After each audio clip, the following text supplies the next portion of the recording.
faut-il les inviter, hein, Nicolas? Oui, absolument. Et je me disais là qu'on n'est jamais sûr de rien, puisque Joseph Kabila, il a peut-être quand même en tête ce qui s'est passé dans le pays voisin qui est l'Angola. C'est-à-dire que là, le président José dos Santos est parti, il a mis un de ses fidèles au pouvoir, et en fait, finalement, ce fidèle, il a commencé à emprisonner les soutiens de l'ancien président. Donc, peut-être que le scénario à l'angolaise, il est dans un coin de sa tête et il lui fait peur un petit peu quand même, puisqu'on voilà, ça montre quand finalement, lorsqu'on quitte la présidence, le palais présidentiel, ensuite on n'est jamais 100% sûr de son propre destin. Il risque réellement quelque chose, Kabila, en quittant la présidence En tout cas, peu de gens le prévoyaient, je crois, en Angola, que le président angolais ferait ça aux fidèles de Dos Santos. Et donc, je pense que Joseph Kabila, en tout cas, essaiera de faire en sorte que le scénario dit à l'angolaise ne se répète pas au Congo-Kinshasa. D'où l'importance des noms qui seront communiqués dans les jours qui arrivent, hein, sous ces 30 jours. D'où l'importance de ce gouvernement, du choix du Premier ministre également pour Joseph Kabila. Oui, tout à fait. Et du choix du chef des services de renseignement, puisque celui qui est à la tête de l'ANR est un des piliers de la Kabylie. Et donc on verra s'il cède son poste ou s'il reste à la tête des services de renseignement. On entend dans les noms qui sont signés, là, qui sont égrenés en ce moment, on voit que, en effet, je crois qu'il n'y a que le président Kenyatta du Kenya qui est venu. Sur les 17 invités. On a entendu d'autres noms de présidents. Après, ce sont des vice-présidents ou des ministres des Affaires étrangères. De manière très significative, le président Sassou Nguesso n'est pas là. Donc on voit qu'il y a en fait très peu de présidents qui sont présents à cette investiture. Ce qui signifie quoi finalement Là aussi, qui signifie une certaine réserve de réserve des voisins et africains de distance et de prudence des voisins africains qui ne se sont pas précipités pour assister à cette investiture, y compris ceux qui sont juste de l'autre côté du fleuve, parce que en regardant les photos, vous voyez qu'on est près du fleuve Congo et que Brazzaville est de l'autre côté. On aurait pu attendre plus de monde, en tout cas plus de hauts représentants à cette cérémonie aujourd'hui. S'il n'y en a bien qu'un seul, parce que s'il n'y en a qu'un seul de président...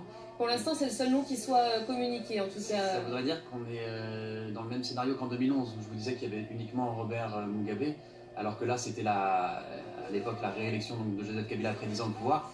Alors là, si c'est donc une alternance pacifique, historique au Congo et qu'il n'y a qu'un seul président, c'est pas... De là à dire que c'est problématique. Pardon ?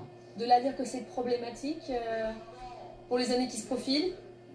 J'imagine que Félix Tshisekedi, il aurait souhaité, s'il y a vraiment eu 17 invitations, que les 17 chefs d'État soient là. Ça lui aurait donné plus de confiance, plus de légitimité. On voit Raila Odinga du Kenya, l'opposant kényan.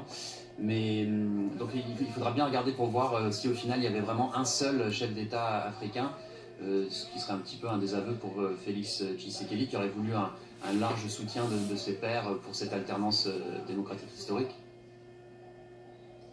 Voilà, alors que les invités présents à cette cérémonie sont actuellement salués, leurs noms tour à tour égrenés. Dans quelques instants, on assistera donc a priori à cette prestation de serment de Félix Tshisekedi.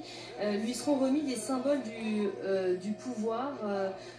C'est Joseph Kabila qui devrait lui transmettre, semble-t-il, des symboles. Vous avez une idée desquels, peut-être, Nicolas? Non, pas du tout. Non.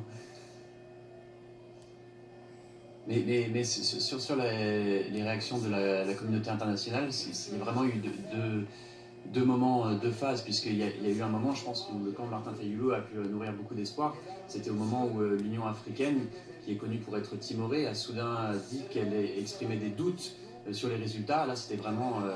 tous ceux qui suivent de près l'Union africaine ont été surpris. Elle fait rarement des déclarations comme ça.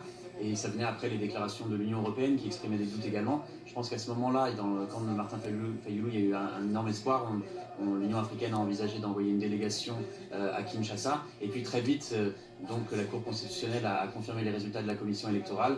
Et donc là, ça a douché les espoirs du camp Fayulu. Et ensuite, tout le monde s'est un peu rangé derrière la décision de la Cour constitutionnelle. aussi bien les Américains que les Européens, que l'Union africaine. Donc il y a vraiment eu deux phases dans ces C'est vrai réactions. qu'on a assisté à un véritable élan dans un premier temps et puis très vite c'est retombé. Hein, Thierry Gircoulon, vous y croyez à cette avancée favorable pour Martin Fayulu à l'envoi de cette délégation de l'Union africaine, notamment dans un premier temps ou... Non, il y a eu une volte-face très claire avec une position contradictoire prise à la fois par la SADC et par l'Union africaine, où ils ont commencé par critiquer les élections et puis après se sont immédiatement repris et ont pris note du résultat. Donc ils ont fait une volte-face à 180 degrés et ils se sont assez largement discrédités, aussi bien la SADC que l'Union africaine, en faisant ce revirement.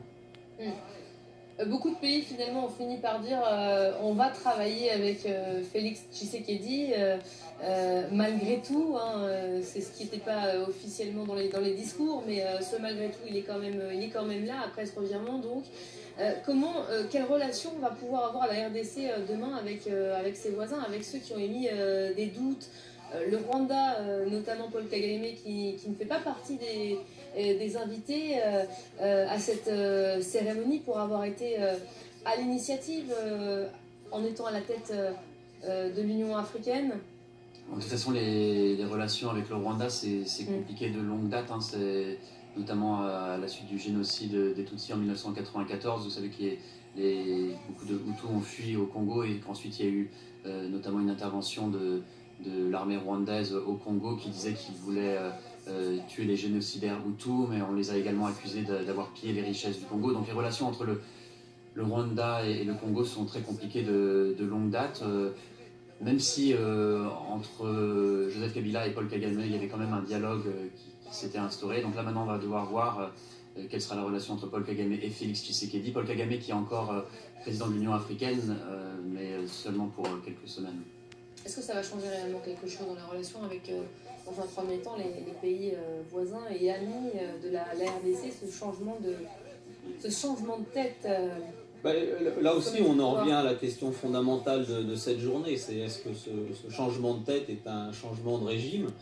Si ce n'est pas un changement de régime, non, ça ne modifiera pas les relations avec Sassou Nguesso et avec les autres voisins.